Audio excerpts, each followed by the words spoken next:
வணக்கம், welcome to Chitra Murali's kitchen. இன்னைக்கு வந்து நான் பருப்பு போட்டு அரைக்க போறேன். அதை உங்க கூட ஷேர் பண்ணிக்க போறேன். ஸோ ஃபர்ஸ்ட் வந்து நான் சொல்றேன், இந்த அளவுல நான் எடுத்துக்கிட்டேன். இது வந்து ஒன்றும் இல்லை, இது எங்க மாமியார் யூஸ் பண்ணது. முன்ன வந்து டினோ பால் வரும் இல்லையா, அதோட டப்பா தான் இது. ஸோ இந்த அளவு வந்து எனக்கு கரெக்டா இருக்கும், சின்ன சைஸ்ல இருக்கிறதுனால.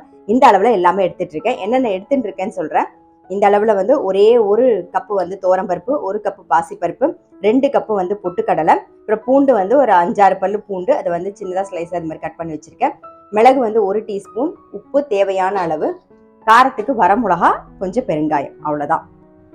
இப்போ இந்த டப்பா அந்த அளவு பார்த்தீங்கன்னு வச்சுக்கோங்களேன், ஒரு 3 டேபிள் ஸ்பூன் இருக்கும். ஸோ நான் 3 டேபிள் ஸ்பூன் துவரம்பருப்பு, 3 டேபிள் ஸ்பூன் பாசிப்பருப்பு அப்படி கூட நீங்கள் போட்டுக்கலாம். சின்ன அளவில் நான் எடுத்திருக்கேன். எந்த அளவில் வேணாலும் எடுத்துக்கோங்க, அதே இதை கரெக்டாக அதிலேயே வந்து அளந்து எடுத்துக்கோங்க எல்லாத்தையுமே.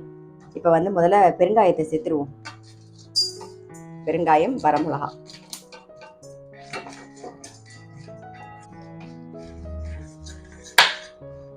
மிளகாயும் பெருங்காயமும் வறுபட்டுருக்கு. நெக்ஸ்ட் வந்து பருப்பு சேர்த்துக்கலாம். ட்ரை வால்நீல வறுத்தண்டா போதும். பருப்பு ஒரு 3/4 பாகம் வறுபட்டுருக்கா. இப்ப பாசி பருப்பை சேர்த்துடலாம். ரெண்டும் சேர்ந்து வறுபடுட்டேன். பருப்பை வந்து நல்லா புடச்சிட்டு நல்லா வெள்ளை துணியில் வச்சு தொடச்சி ரெடியாக எடுத்து வச்சுருக்கேன். நீங்கள் வந்து பருப்பு பொடியெல்லாம் வறுக்கும்போது நம்ம வந்து அலம்ப முடியாது இல்லையா, அப்படியே தானே வறுப்போம். அதனால நல்ல துணியில் தொடச்சிட்டு அதுக்கப்புறமா எடுத்துக்கோங்க. பாருங்க, பாசிப்பருப்பு பருப்பும் வறுப்பட்டுருக்கா. இப்போ மிளகை சேர்த்துருவோம். இது கூடவே வந்து பொட்டுக்கடலையும் சேர்த்துக்கலாம்.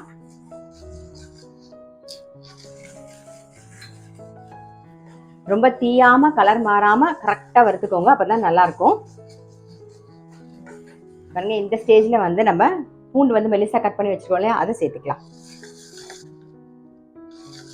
இந்த சூட்லயே வந்து பூண்டு வறுபட்டுரும். நம்ம தனியா வானிலையில கூட வறுத்துக்கலாம், ஆனா போய் ஒட்டிக்கும். அதனால நான் இதோடய சேர்த்து போட்டேன். பாருங்க, வறுபட்டுறது எடுத்துடலாம்.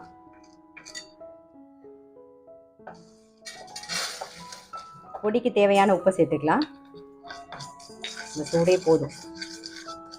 ஆஃப் பண்ணிட்டு உப்பையும் சேர்த்துருவோம் இதோட. பாருங்க, உப்போட ஈரப்பதம் போகணும். இப்போ உப்பையும் சேர்த்துக்கலாம்.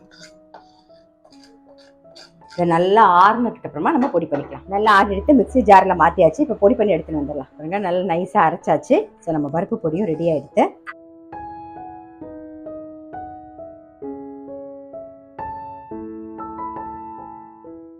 பாருங்க, பருப்பு பொடியெல்லாம் இந்த மாதிரி கொஞ்சமாக வந்து ஃப்ரெஷ்ஷாக அரைச்சி வச்சுருந்தீங்கன்னா ரொம்பவே நல்லாயிருக்கும். ஒரு 10 நாளைக்கு வர மாதிரி அரைச்சி வச்சுக்கோங்க. அப்பப்போ அரைச்சிட்டிங்கன்னு வச்சுக்கோங்க, அந்த வாசனை நல்லா ஃப்ரெஷ்ஷாக இருக்கும்.